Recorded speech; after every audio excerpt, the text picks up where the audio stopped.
Assalamualaikum warahmatullahi wabarakatuh. Good evening, ladies and gentlemen. Good evening, the honorable judges. Let me introduce myself. My name is Adam Kusuma. You can call me Adam. I am a student of Setiabudi University, which is from the majority of the industrial engineering. In this section, I will discuss the second point of the Sustainable Development Goals, or SDGs, which is to end hunger, achieve food security, improve nutrition, and promote sustainable agriculture. The point I will focus on is improving nutrition as one of the requirements for selecting outstanding students.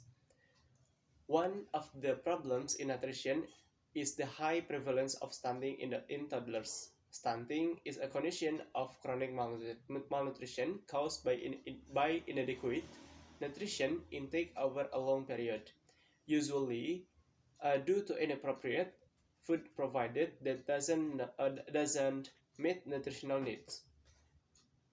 Stunting begins in the womb and is only noticeable when the child is 2 years old. The prevalence of stunting or failure to thrive in toddlers in Indonesia is still high and has not shown a significant improvement.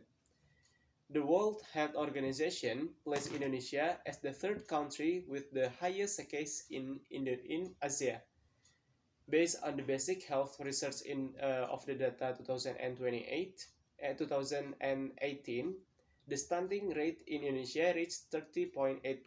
Meanwhile, the WHO target states that the stunting rate should be not exceed of the 20%.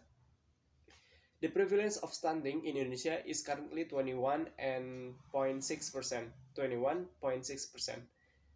While the target of to be achieved is 14% by 2024. Therefore, joint efforts are needed to achieve the set of the target, one of which starts from the smallest units of the society, namely is the family. Stunting is not just a matter of the height, but more importantly, it is impact of the quality of life of individuals due to the emergence of chronic disease, the intellectual disabilities, and losing in competitions. The problems arising from the stunting will affect Indonesia's goals in achieving the aspiration towards Indonesia Emas 2025. 2045. Nah, stunting inhibits brain and physical development, making children vulnerable to disease. Difficulty in achieving and in adulthood, they are prone to obesity, thus at risk of heart disease, diabetes, and the other non-communicable disease. A child is said to be stunned if their height is shorter than the other children of the same age. Their body proportion tends to be normal, but they look younger or smaller. They have the low body weight and delayed bone growth. Stunting will result in abnormal development disturbance characterized by a lack of intelligence, slow nerve maturation, slow social response, and slow abilities.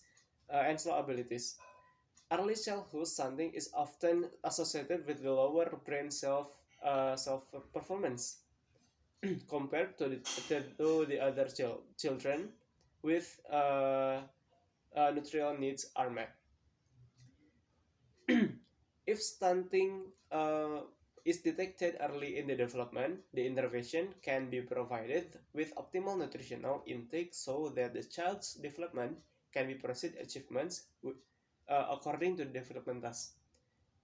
However, if stunting is detected during the school age, their learning achievements will be disrupted. Children who experience stunting will experience a decrease in school performance, and they are likely to grow in adults with low health levels. If a child experiences malnutrition, they will lose focus or the ability to think during the school learning. Now, there are several factors that can be lead the stunting in toddlers.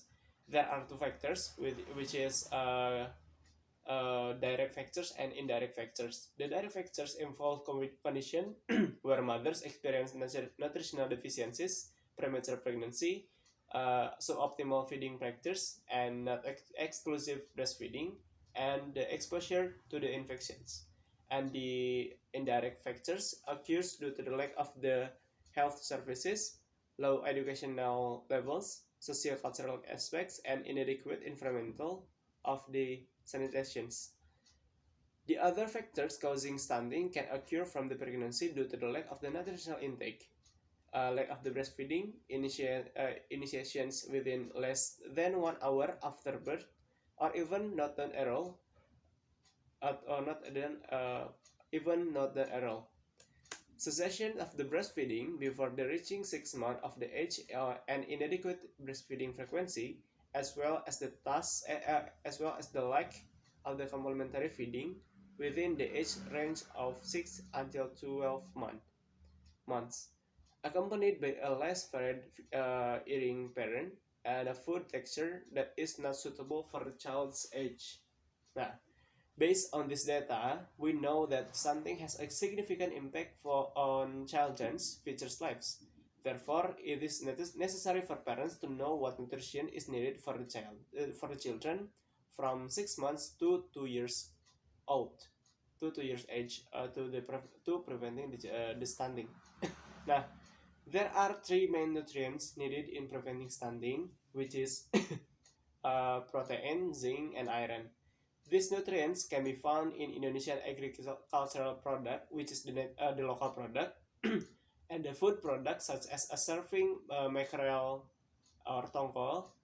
It is equivalent to 150 grams, contains 20 to 30 grams of proteins, and in 100 grams of red beans atau kacang merah, there are 11 grams of protein, 30.7 milligram of iron, and 1.4 milligram of zinc. Nah, the content can be found in the 100 grams of cheddar cheese is 28% zinc. This food can be one of the menu options for toddler meals. It should be noted that the high nutritious food doesn't always come to the expensive foods or imported food from the other country. The local food products in Indonesia that are abundant and affordable also have a high nutritional content that is equivalent or even higher than imported from the food product.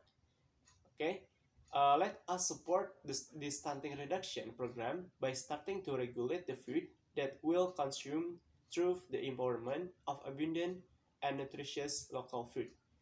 That's all from me. Thank you for your attention. Goodbye.